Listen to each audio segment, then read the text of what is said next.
Hello everyone, let me introduce myself. My name's Amdayan Panyalai and you can call me Yand and you can call me Sir.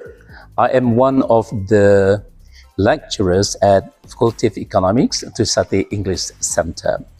I hope to see you sometime here and enjoy the training for TOEFL preparation, IELTS and so on. See you soon. Hello everyone. Now let's move on to the second passage. What do you think of the first passage? I hope you have learned a lot from the first passage concerning the strategies that you could apply when dealing with reading section. Now, I'd like to challenge you with the second passage. This one is a bit longer than the previous one, but whether it is longer or shorter, it doesn't matter. As long as you apply appropriate strategies and techniques that we have learned before when dealing with the first passage, I'm sure you will be able to maximize, to apply appropriate strategy and to get the best result, the highest possible result that you could possibly achieve. Now, let's have a look at the second passage. Yeah? Remember, as I told you before, when dealing with reading, you don't have to read the text first, but you need to read the question right away. The first question and the second question, so on and so on. And after that, you have to identify whether the question is skimming question or scanning question. Remember, skimming is asking about something in general. For example, asking about the title or the name, asking about the topic, the subject, the main idea or primary idea, and so on and so on.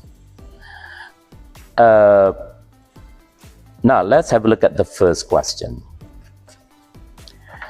The first question, what is the main idea of the passage? So you know that this is a skimming question, asking about something general.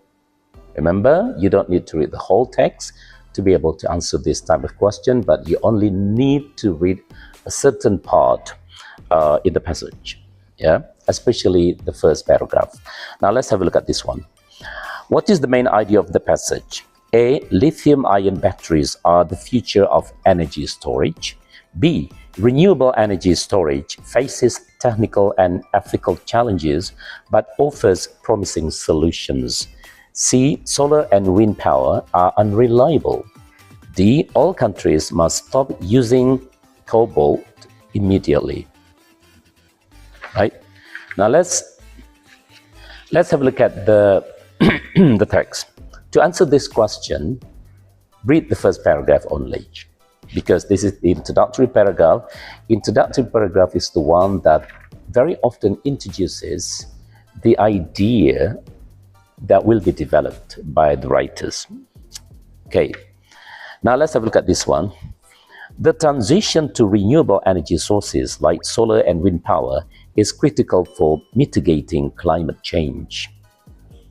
Transisi atau peralihan dari penggunaan energi, sumber-sumber energi yang terbarukan atau renewable energy sources, ya, seperti solar, energi dari matahari, ya, and wind power dari tenaga angin, is critical, sangat penting for mitigating climate change, untuk meredakan, ya, atau mengurangi atau ya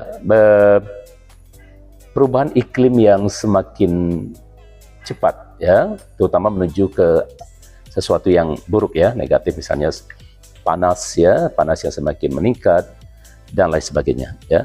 Karena itu transisi atau peralihan dari energi fuel, dari minyak, ya, dari dalam bumi ke sumber-sumber energi yang terbarukan yang lebih ramah lingkungan seperti matahari, ya, maupun angin, itu sangat kritikal, sangat penting dilakukan, ya. Mungkin tidak bisa sekaligus, tapi harus bertahap. But we have to start now. Oke, itu intinya tadi, ya. But a significant challenge remains. Walaupun ada niat baik untuk beralih dari energi yang berasal dari minyak bumi ke sumber-sumber yang ramah lingkungan tadi, sumber-sumber yang terbarukan tadi, seperti matahari dan segala macam, tantangannya tetap ada. Ya, a significant challenge remains. Energy storage, yaitu tentang bagaimana menyimpan energi ini sehingga bisa digunakan untuk waktu yang lama. Ya, jadi kelihatannya tantangannya adalah bagaimana kita mencoba menyimpan atau menciptakan suatu storage, penyimpanan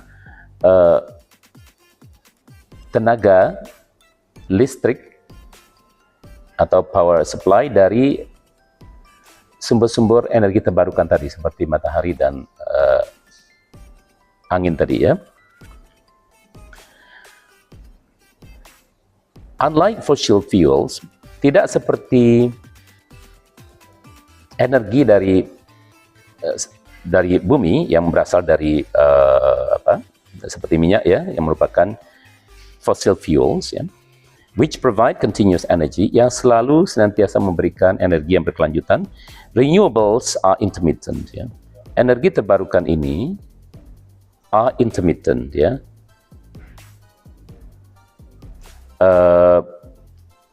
Tidak bisa terus-menerus ya, dan ini tantangannya, salah satu tantangannya ya.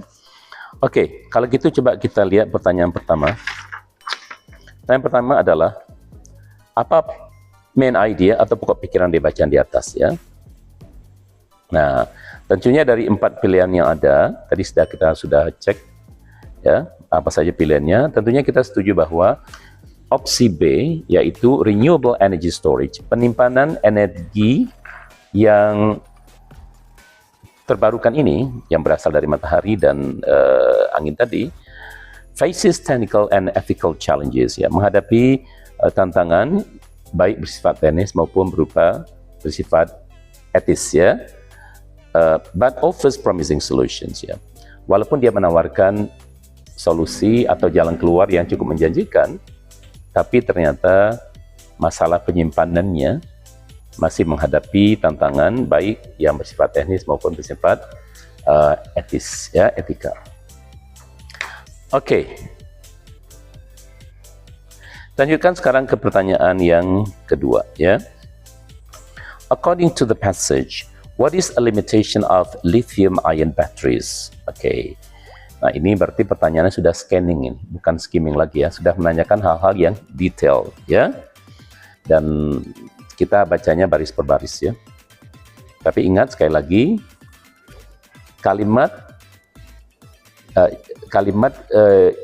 pilihan ya, itu seringkali merupakan restatement atau pernyataan ulang atau parafrase dari kalimat yang dibacaan ya. Jadi di bacaan itu kalimatnya misalnya seperti ini, kemudian jawabannya tidak persis seperti kalimat tersebut, tapi diparafrase dengan menggunakan struktur kalimat yang berbeda, kosakata yang berbeda, tapi maksudnya sama. Dan itu kita sebut dengan restatement ya. Dinyatakan dalam kalimat yang pernyataan ulang ya, dan kalimat yang terkesan berbeda, tapi sebenarnya maksudnya sama. Oke, coba kita lihat di sini. According to the passage, menurut bacaan, pertanyaan nomor 12 ya. What is the limitation of lithium-ion batteries? Apa sih keterbatasannya kalau kita menggunakan baterai lithium ini? Nah, coba kita lanjutkan. Ya. Pertanyaan ini kelihatannya ada di paragraf 2 ya.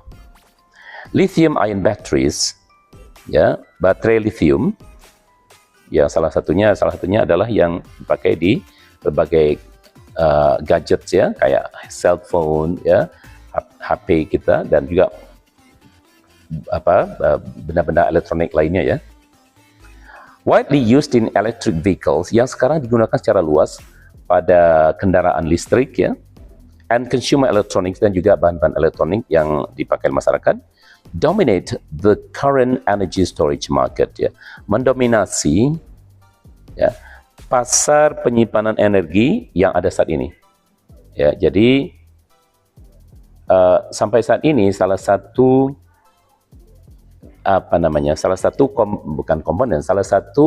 alat yang bisa menyimpan energi tadi adalah baterai tadi. Baterai yang menggunakan bahan lithium tadi ya, lithium-ion batteries. Tadi sudah dijelaskan, ada untuk cellphone, alat elektronik, bahkan untuk kendaraan listrik sekarang ya. Oke. Coba kita lihat kembali pertanyaannya tadi, nomor 2. Menurut bacaan, what is the limitation? Apa sih kekurangan dari baterai yang terbuat dari lithium ini yang digunakan untuk menyimpan energi tadi? Kita baca pilihannya. A. They cannot store solar energy. Mereka tidak bisa menyimpan energi matahari ya. Yang kedua, they rely on scarce minerals like cobalt. Mereka sangat bergantung pada bahan-bahan yang sangat langka seperti cobalt. 3. They are too cheap to produce. Mereka terlalu murah diproduksi. Yang they work only in cold climates. Mereka hanya bisa berfungsi atau bermanfaat dalam iklim yang dingin. Coba kita lihat jawabannya. Di paragraf kedua mengatakan lithium ion batteries ya. Baterai yang terbuat lithium ini yang digunakan secara luas di alat-alat di kendaraan listrik maupun alat elektronik mendominasi current energy store market. Ini belum menjawab pertanyaan kedua ya, karena yang tanyanya adalah limitation atau kekurangannya apa sih? These batteries store energy chemically and release it as electricity, but they face limitation. Baterai seperti ini menyimpan energi secara kimia dan melepaskannya sebagaimana listrik, but they face limitation. Tapi mereka menghadapi keterbatasan juga. Nah, kita lihat ini. Apa keterbatasannya?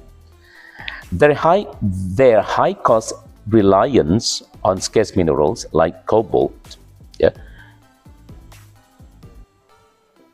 Ketergantungan mereka yang sangat tinggi, ya, terhadap mineral-mineral yang sangat langka seperti cobalt, and degradation over time, ya, dan degradasi atau semakin menurunnya kemampuan baterai tersebut dari waktu ke waktu, make them less viable, membuat benda-benda yang bisa menyimpan energi tadi seperti baterai dan lain sebagainya tadi tidak viable, ya, tidak kurang layak, ya. Pertama karena mahal, karena bahannya sangat langka. Yang kedua, kemampuan dia juga akan degradasi, akan menurun dari waktu ke waktu ya. Nggak mungkin bertahan selamanya seperti cellphone kita misalnya ya. Kan baterainya lama-lama akan semakin berkurang kemampuannya itu ya. Oke. Dan karena itu dianggap tidak kurang viable atau kurang layak ya. Terutama untuk penyimpanan dalam skala besar. Kalau HP kan kecil. Kalau skala besar mungkin untuk mobil listrik misalnya, ya. Dan mungkin juga banyak alat-alat lainnya nanti yang butuh penyimpanan tenaga atau energi listrik dalam jumlah yang besar, ya. Sementara bahannya yaitu cobalt tadi sangat langka ya, termasuk satu mineral yang langka ya. Karena itu dianggap kurang viable atau kurang layak ya. Oke, karena itu jawaban yang tepat adalah yang bravo. They rely on scarce minerals karena baterai-baterai tersebut atau benda-benda tersebut ya yang menyimpan energi tersebut sangat bergantung pada mineral yang sangat langka seperti cobalt ya. Oke, kita lanjutkan sekarang ke pertanyaan yang ketiga ya. Oke, pertanyaan ke-13 maksud saya. Which technology is described as ideal for grid storage due to scalability? Ya. Teknologi apakah yang digambarkan sebagai satu yang ideal untuk penyimpanan energi tadi disebabkan oleh scalability-nya? Ya. Oke, coba kita lanjutkan kalimatnya. Ingat, kalimatnya ini sebagaimana saya sampaikan tadi, soal itu akan selalu berlanjut ke soal kalimat berikut ya. Kita lanjutkan. For instance ya, saya ulangi kalimatnya.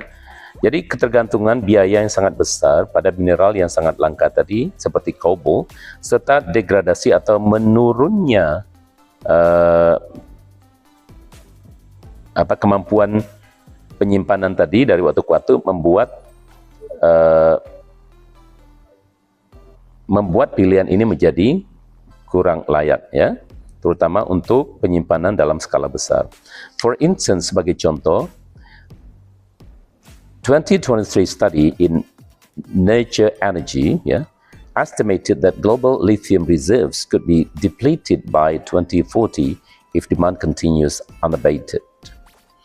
Ya, menurut studi di tahun 2023, ya, studi tentang energi alam ini, ya, nature energy ini, estimated memperkirakan bahwa global lithium reserves, cadangan lithium secara global, could be depleted, ya, bisa terkuras by 2040, lambat-lambatnya tahun 2040, jika if demand continues unabated, jika permintaan terus tidak berkurang tapi statis, malah mungkin lebih buruk lagi, semakin bertambah dari waktu ke waktu, ya, sementara cadangannya tidak bertambah. Nah, tentunya ini akan berakibat terhadap ketersediaan yang semakin langka, ya, sementara permintaannya semakin bertambah dari waktu ke waktu, ya. Nah, itu salah satu dari contoh dari tidak layaknya atau kurang layaknya menggunakan bahan-bahan seperti ini, ya. Walaupun bahan ini bisa dikategorikan sebagai terbarukan, tetapi sumbernya ternyata tidak tersedia di mana-mana, ya. Oke, coba kita lihat pertanyaan nomor 3. Teknologi apakah yang digambarkan sebagai ideal untuk grid storage due to scalability, ya? Oke, coba kita lanjutkan ke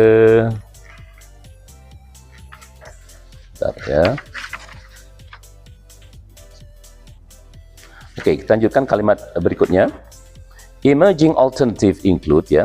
Alternatif yang muncul berikutnya ada mencakup solid state batteries, ya, solid state batteries, baterai yang solid dan keadaan solid, which replace liquid electrolytes with solid materials, yang akan menggantikan liquid electrolytes, ya, electrolytes berupa liquid with solid materials, dengan materials yang solid, to improve safety and energy density, untuk meningkatkan keamanan serta densitas atau kepadatan energinya.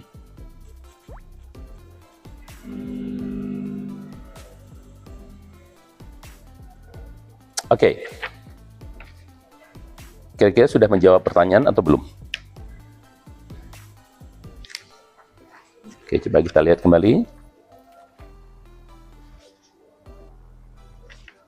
Oke, lanjutkan ya. Mudah-mudahan kita ketemu jawaban setelah ini. Companies like Quantum Space, perusahaan seperti Quantum Escape, mengklaim their solid state batteries. Mereka telah menciptakan baterai yang solid, yang dalam keadaan solid,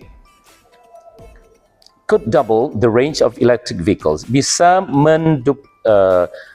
meningkatkan kemampuannya 2 kali, ya, the range of electric vehicles, kendaraan listrik, and last 3 times longer, dan bisa berlangsung 3 kali lebih lama daripada traditional lithium ion models, daripada model-model yang menggunakan lithium yang tadi kita bicarakan. Jadi katanya yang terbaru ini bisa mendouble, ya, melipatkan range of electric vehicles, bahkan last 3 times, bahkan masa pakainya bisa berlangsung sampai 3 kali lipat. Another promising teknologi lainnya cukup menjanjikan adalah flow batteries, ya. Flow batteries itu apa? Flow batteries which store energy, ya, flow batteries yang mampu menyimpan energi in liquid electrolytes, ya, dalam electrolyte liquid housed in external tanks, ya, yang disimpan di external tanks. Jadi kelihatannya dia punya penyimpanan eksternal ini ya. Jadi ternyata kalau tadi dikatakan bahwa lithium ion batteries itu punya kekurangan atau limitation karena kesediaan kobalt yang tidak tersedia di mana-mana ya, dan jumlah juga sangat terbatas. Ternyata di sini ada pilihan atau alternatif lain yang lebih memberikan banyak keuntungan ya. Salah satu yang ditawarkan adalah flow batteries, karena dikatakan bahwa flow batteries ini dia mampu menyimpan energi dalam bentuk electrolyte liquid yang housed in external tank. Jadi kelihatannya dia punya tempat penyimpanan atau tank penyimpanan eksternal ya. Oke, karena itu jawaban untuk soal nomor 3 ini adalah ya, teknologi apa is described ya, which technology is described, teknologi apa yang dideskripsikan as ideal, sesuatu yang ideal for grid storage, itu penyimpanan dan jumlah besar due to scalability ya, disebabkan oleh kemampuan skala penyimpanannya. Oke, tentunya jawabannya adalah yang B ya, flow batteries ya. Kalau lithium ion batteries tadi sudah dikatakan tidak layak karena punya keterbatasan ya. Oke, jadi jawabannya B, flow batteries. Kita lanjutkan sekarang ke pertanyaan nomor 14, yaitu kata intermittent. Sementara kosakata ini sebenarnya kita bisa pahami dari bagian-bagian kata serta artinya dan kombinasinya, tapi bisa juga kalau kita tidak tahu bagian kata serta artinya, kita juga bisa menebak kata tersebut dari konteksnya. Nah, sekarang coba kita lihat. Kalau kalian familiar dengan bagian kata, mungkin kalian akan bisa menebak atau mengira-ngira kira-kira artinya apa ya. Contohnya intermittent. Ya. Ada kata-kata seperti international, melibatkan banyak negara ya. International, antara satu negara dengan negara lain ya. International,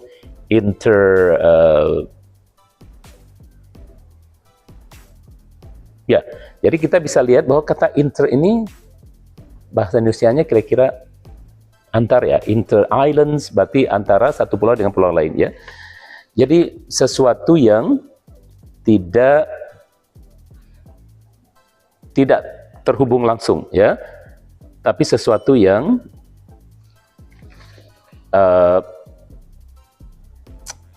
tidak berlangsung terus-menerus ya. Kadang on, kadang off, kadang on, kadang off gitu ya. Itu namanya inter ya. Intermittent ya. Oke, kalau begitu kita coba baca ya. Kata intermittent di paragraf 1 kira-kira artinya paling cocok dengan apa? Nah, kita baca lagi ya. Tadi kan dari bagian kata serta artinya ya. International ya, dan segala macam tadi. Inter itu sesuatu yang tadi saya katakan tidak on and on secara terus-menerus ya, tapi kadang on, kadang off, kadang on, kadang off gitu ya. Jadi terputus-putus begitu ya. Oke, nggak terus-menerus begitu ya.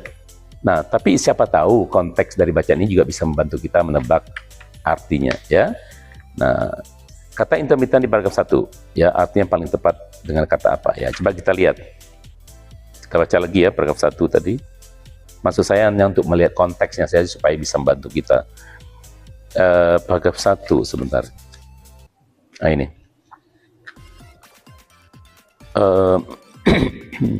Oke.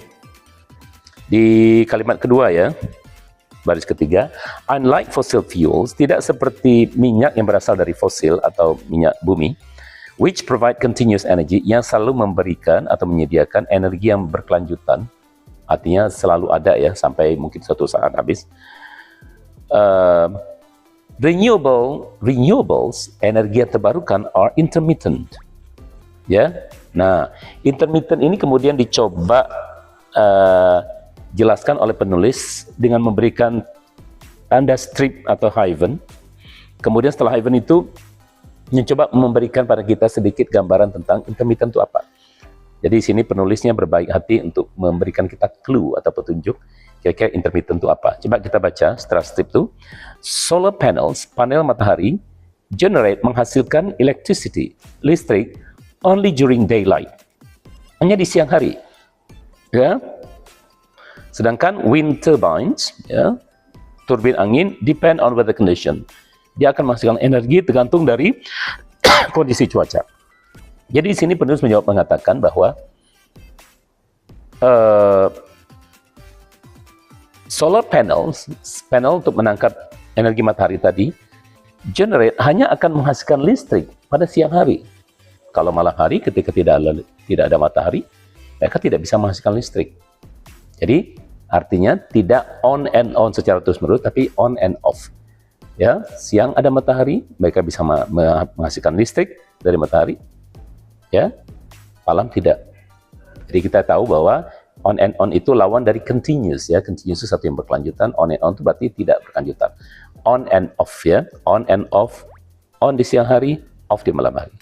On di siang hari bisa menghasilkan energi, memproduksi energi matahari, malamnya tidak. Ya, karena nggak ada matahari, ya. Kalau gitu kita bisa simpulkan intermittent di sini artinya adalah sporadic, ya. Sporadic. Sporadic itu kan sesuatu yang tidak terus-menerus. Ya. Misalnya ada tembakan sporadis katanya misalnya. Ada kalimat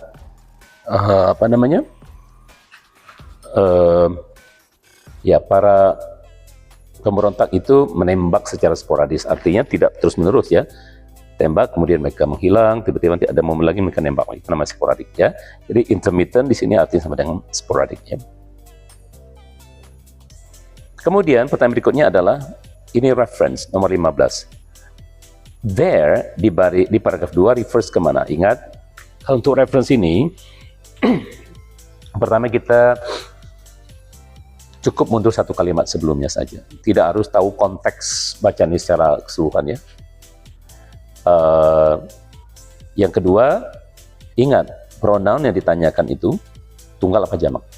Ya, kalau dia tunggal berarti dia refers ke benda yang tunggal juga. Kalau jamak ke yang jamak juga. Oke. Kata there ini tentunya jamak, ya. Berarti dia refers ke benda yang jamak juga. Coba kita lihat. Kita lihat kembali di paragraf 2. Kata there di baris 2, paragraf 2 refers kemana? A. Solar panels. B. Lithium ion batteries. C. Fossil fuels. D. Electric vehicles, ya. Coba kita lihat. There di paragraf 2. Coba kita baca lagi, kita cari. Oke, ini baris 3, ya. Paragraf 2 baris 3. Their high cost, ya, biaya mereka yang sangat besar, reliance on scam mineral, dan ketergantungan terhadap bahan-bahan yang langka, gitu, ya. Nah, merekanya itu siapa? Kita mundur satu kalimat. Kita baca dari kalimat kedua, ya, di paragraf 2 ini. That these batteries, baterai-baterai ini, store energy chemically, menyimpan energi secara kimia, and release it, dan melepaskannya, it-nya itu energy, ya, melepaskan energi tadi as electricity, sebagaimana listrik, but they face limitations, tapi mereka menghadapi berbagai keterbatasan. The high cost, biaya mereka yang tinggi, they-nya kemana? Ya, they-nya ini kemana reverse-nya? Ya, tentunya they ini reverse ke batteries tadi, ya, batteries tadi. Nah, batteriesnya itu tadi coba kita lihat lagi kalimat sebelumnya, batteries ini batteries yang mana ini? Ya, baterai yang mana? Ternyata kalimat sebelumnya lithium ion batteries, ya. Jadi berarti untuk nomor 15 ini refers ke lithium ion batteries, ya. Lanjutkan sekarang ke nomor 16. Nomor 16 ini pertanyaannya yang paling sulit karena dia pertanyaan yang tersirat. Jadi dia dikategorikan sebagai implied detail question, pertanyaan yang menanyakan hal-hal yang tersirat. What does it mean? Maksudnya apa? Maksudnya kalian harus menyimpulkan. Ya, you have to read behind the line. Harus membaca apa yang ada di balik maksud kalimat tersebut.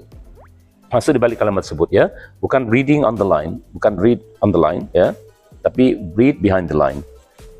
Maksud yang ada di balik kalimat tersebut apa? Itu, ya. Oke, what is implied about cobalt mining? Apa yang tersirat yang bisa kita tarik dari cobalt mining tadi, ya? Coba kita lihat pertanyaan nomor 16 ini. Kita lanjutkan kembali ke bacaan tadi untuk mencari jawabannya. Ya. Oke, tadi kita sudah baca sampai di paragraf 2 ya. Paragraf 3 ya. Oke. Oke. Di paragraf 3 ya, di baris ketiga dari bawah, flow batteries ya, flow batteries such as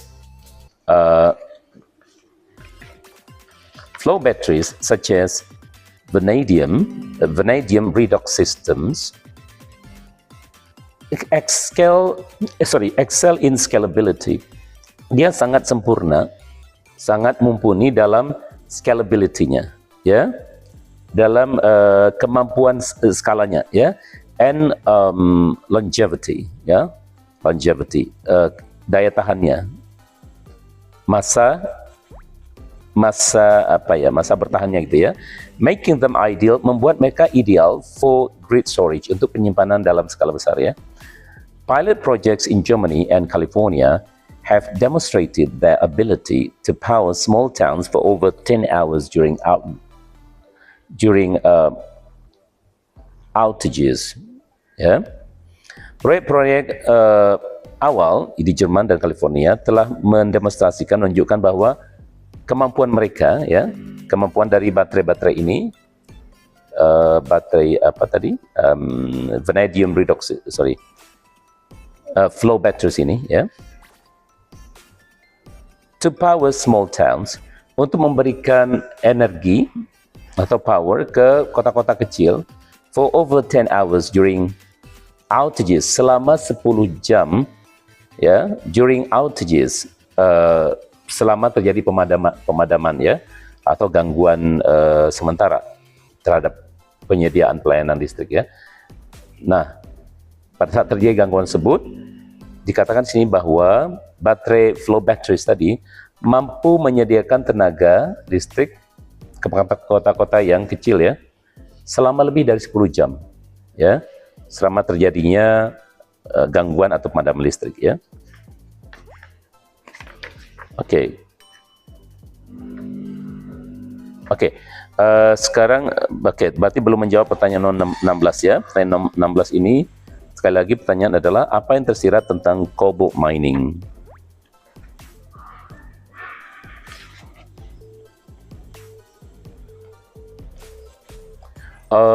Maaf, ini kelihatannya kita harus kembali ke cobalt ya.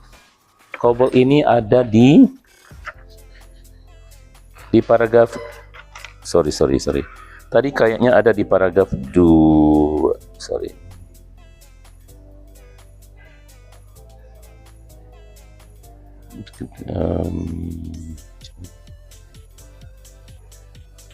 Oh ya, di paragraf 2 ya.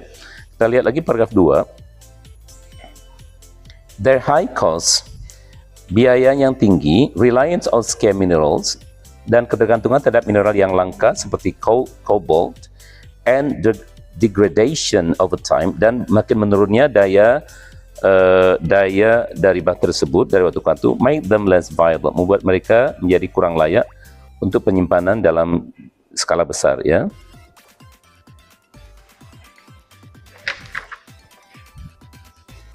Oke, tadi pertanyaannya adalah, apa yang tersirat dari cobalt mining? Oh, dari pertambangan, dari tambang yang mengeksplorasi cobalt itu apa? Ya, apa yang tersirat dari pertambangan yang mengeksplorasi cobalt? A, dia secara lingkungan, dia sustainable, bisa berkelanjutan. B, it has ethical and ecological issues. Dia menghadapi masalah berkaitan dengan etika dan ecological lingkungan. It occurs only in the US, ya, terjadi hanya di US. It supports renewable energy goal. Dia mendukung tujuan energi yang terbarukan, ya.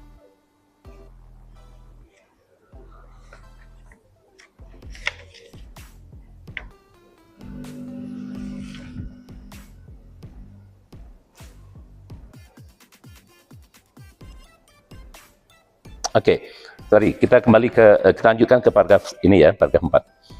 Despite this innovation, terlepas dari inovasi-inovasi tersebut, yaitu berupa flow batteries tadi ya, yang dikatakan lebih lebih ramah. Challenges persist, tantangan-tantangan tetap ada. Many new generation batteries, banyak baterai generasi terbaru, require rare or toxic materials, mensyaratkan benda-benda yang rare, bahan-bahan yang rare, langka dan toxic,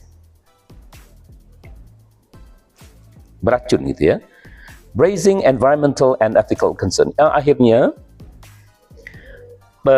menimbulkan masalah yang berkaitan dengan lingkungan dan etika. Oke, ternyata jawabannya ada di paragraf 4 ya. Jadi jawabannya adalah it has ethical and ecological issues ya, di paragraf 4 jawabannya, yaitu pilihan B. Ya, menghadapi isu-isu berupa masalah lingkungan dan etika ya. Lingkungan tentunya mining cobalt ini akan berakibat terhadap rusak lingkungan. Yang kedua ethical, etika ini mungkin banyak juga masyarakat yang terdampak akibat dari cobalt mining ini. Oke, kita lanjutkan sekarang pertanyaan nomor 17. How does the author organize the passage? Nah, kembali lagi ini pertanyaan yang menanyakan bagaimanakah penulis menyajikan idenya dari awal sampai akhir. Menggunakan pola-pola apa? Apakah pola sebab akibat, perbandingan, pertentangan, urutan informasi, dan lain sebagainya ya. Oke. Nah, kalau kita lihat di paragraf pertama tadi penulis menyajikan tentang masalah ya, sebuah masalah yang berkaitan dengan energi yang terbarukan ya. Proses transisi atau peralihan dari energi bumi ke energi terbarukan. Kemudian di paragraf kedua dia bicara tentang kira-kira solusi apa yang bisa diambil untuk masalah tersebut. Yang berikutnya berbicara tentang tantangan di masa yang akan datang ya. Nah, karena itu organization of the passage ya, penyajian ide penulis ya, mengikuti pola yang alpha ya, pilihan A, dengan memberikan garis besar dari suatu problem yang dihadapi, yang kemudian membahas solusi-solusi saat ini yang ada serta tantangan di masa yang akan datang. Jadi pilihan A lebih tepat menggambarkan organisasi atau cara bagaimana penulis menyajikan idenya dari awal sampai akhir ya.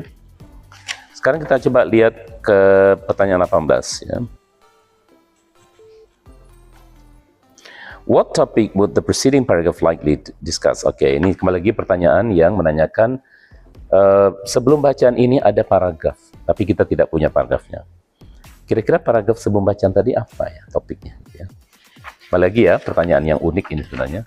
Paragrafnya tidak ada, tapi kita ditanya topik dari paragraf tersebut apa. Kembali lagi saya sampaikan, ini sebenarnya bukan pertanyaan yang sulit-sulit banget ya. Asal kalian mengikuti tadi strategi yang Pak ajarkan bagaimana cara menjawab soal seperti ini. Cukup membaca kalimat pertama saja ya dari bacaan tersebut.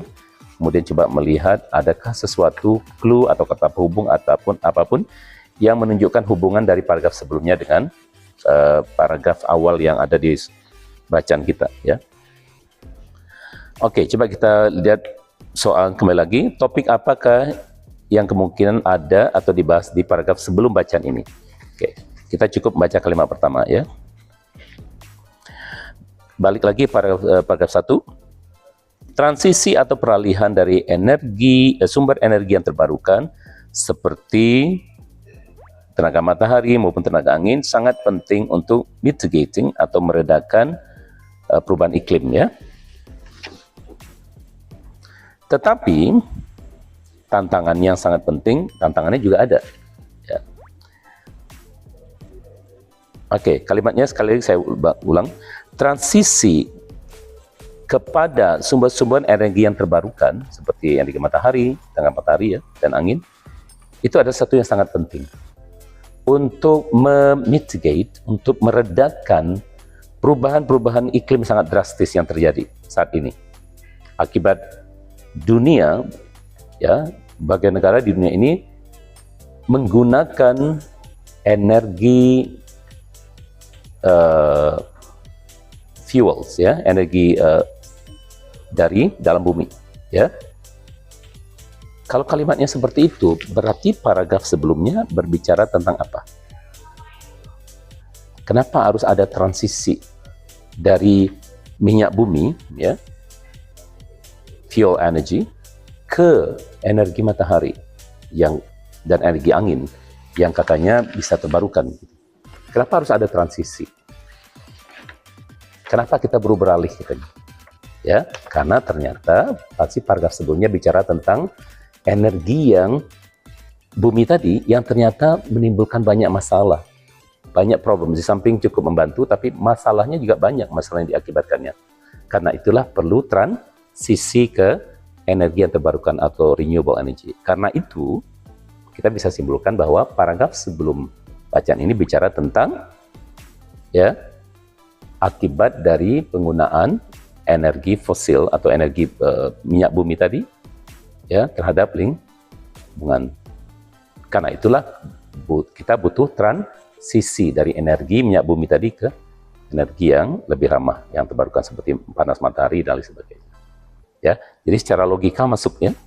Karena itu paragraf sebelumnya topiknya adalah environmental impact of fossil fuels. Impact atau dampak dari energi minyak bumi ya atau dari fosil itu terhadap lingkungan. Karena itulah paragraf di bacaan ini, paragraf satunya berbicara tentang transisi, perlunya transisi. Akibat apa? Akibat dari paragraf sebelumnya yang tidak ada di depan kita ini, akibat dari dampak dari minyak bumi, penggunaan minyak bumi, ya, energi minyak bumi. Jadi nyambung ya, kira-kira seperti itu. Karena adanya dampak buruk terhadap lingkungan dari penggunaan minyak bumi tadi, maka perlunya transisi ke energi terbarukan seperti matahari. Ya, karena itulah kalimatnya berbunyi transisi ke sumber-sumber energi yang terbarukan seperti matahari. Ya, sangat penting. Ya, jadi nyambung ya. Jadi kira-kira nyambung antara topik paragraf sebelumnya yaitu akibat dari penggunaan minyak bumi ya terhadap perlunya transisi ke energi yang terbarukan ya. Jadi jawabannya adalah yang A. Topik paragraf sebelumnya, sebelum bacaan ini adalah the environmental impact of fossil fuels. Sekarang lanjutkan ke nomor 19. What might be the next after this page discuss? Ini sama. Kira-kira setelah bacaan ini berakhir, ada paragraf selanjutnya yang kita tidak punya. Kira-kira paragraf selanjutnya topiknya apa? Nah, jadi nomor 18 dan 19 ini berlawanan ya. Kalau 18 menanyakan topik dari paragraf sebelum bacaan, yang 19 ini menanyakan topik dari paragraf setelah bacaan. Kalau bacaannya masih berlanjut gitu ya, kira-kira topiknya apa? Tadi saya sampaikan, untuk menjawab pertanyaan ini kalian cukup membaca kalimat terakhir saja ya. Cari kata kuncinya apa? Ya, oke. Kemudian gunakan hubungan logika kalian untuk ini ya. Sekarang kita coba lihat. Paragraf selanjutnya topiknya apa? Nomor 19 ya. A. Studi kasus tentang negara-negara yang mengadopsi sistem penyimpanan hybrid. B. Instruksi untuk membangun baterai di rumah. C. Biografi dari seorang pakar kimia yang terkenal. D. Nutritional benefits, manfaat-manfaat nutritional ya. Manfaat yang nutritional dari cobalt ya. Oke, sekarang kita baca kalimat terakhirnya. Kalimat terakhir ya, kita baca tentunya di paragraf terakhir. The US without breakthroughs, tanpa adanya terobosan in storage technology, dalam teknologi penyimpanan energi ini, the renewable energy revolution risks stagnation. Maka revolusi energi terbarukan ini akan berisiko menghadapi stagnasi atau kemandekan gitu ya, mandek, berjalan di tempat. Ya.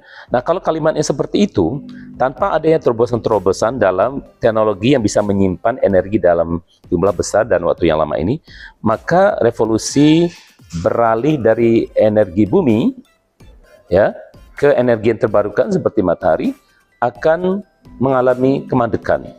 Kalau gitu, kira-kira paragraf selanjutnya topiknya tentu akan berkaitan dengan kalimat terakhir ini, yaitu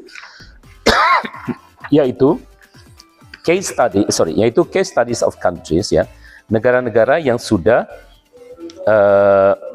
studi kasus di berbagai negara yang sudah mencoba mengadopsi ya sistem penyimpanan hybrid tersebut. Ya. karena kan kalimatnya sekali lagi berbunyi tanpa adanya terobosan-terobosan dari untuk teknologi penyimpanan energi yang terbarukan ini, maka revolusi energi terbarukan ini akan mengalami stagnasi. Kalau gitu, paragraf selanjutnya akan bicara tentang beberapa kasus, studi kasus di negara-negara yang sudah menerapkan sistem penyimpanan hybrid, ya, sistem penyimpanan energi terbarukan ini, yang tentunya menunjukkan keberhasilan atau seberapa berhasilkah negara-negara tersebut menciptakan teknologi penyimpanan energi terbarukan ini, ya. Dan kalau kita lihat pilihan lainnya tentunya tidak berhubungan, ya. Instruksi untuk membangun baterai di rumah tentunya tidak seperti itu, ya. Apalagi yang C, biografi atau riwayat hidup seorang pakar kimia terkenal. Tentunya sama sekali tidak berhubungan, ya. Yang terakhir adalah pertanyaan 20. Apakah tujuan penulis menyajikan bacaan ini? Jangan tentang transisi atau peralihan ke energi yang terbarukan tadi, ya. Tujuan penulis apa sih menyajikan bacaan ini, ya? Kita lihat dulu pilihannya. A, mencoba mengkritik berbagai teknologi baterai yang ada. D, menjelaskan tantangan dan inovasi dalam menciptakan penyimpanan energi yang terbarukan ini. D, mengadvokasi atau memberikan pendidikan tentang penggunaan energi bumi. Yang D, mempromosikan produk quantum space, ya. Oke, di sini kita bisa simpulkan, ya, dari awal sampai akhir, kita bisa simpulkan bahwa tujuan penulis mengangkat materi tentang perlunya transisi dari energi energi bumi ke energi terbarukan seperti tenaga matahari maupun angin ini, ya. Tujuan penulis adalah mencoba menggambarkan berbagai kemungkinan untuk beralih atau transisi. Yang kedua, serta tantangan-tantangan yang dihadapi manusia untuk beralih ke energi terbarukan ini, serta upaya menciptakan suatu tempat storage atau penyimpanan energi terbarukan, ya. Karena itu jawaban yang paling tepat adalah yang bravo, ya. Jadi satu sisi renewable energy atau energi terbarukan ini cukup ramah, ya, karena kita menggunakan tenaga matahari maupun angin. Tapi di sisi lain tantangannya adalah kita belum mampu menciptakan satu storage atau penyimpanan dalam jumlah besar yang bisa menyimpan tenaga matahari dan tenaga angin tadi yang sudah dikonversi menjadi tenaga listrik, ya. Nah, belum menemukan belum bisa menciptakan satu alat yang bisa menyimpan energi yang terbarukan tersebut, ya. Well, we hope that in the future there will be new innovation and inventions concerning this storage, yeah, the storage that could store a huge amount of renewable energy, yeah, because renewable energies like solar energy, yeah, wind energy are more friendly to environment than fuel energy, yeah. So we hope that one day there will be new invention of renewable energy storage, so we can make significant changes to this environment, yeah, to be better. Right. So that's all about the second passage. Yeah. I hope you have gained some better understanding, yeah, concerning how to deal with reading section of this, concerning the reading section of the TOEFL, yeah.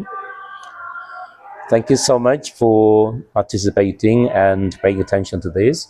I hope to see you again. And don't forget to practice again and again, because that's the key to succeeding in your TOEFL preparation test, yeah. Thank you so much. Have a great day, and bye-bye, everyone.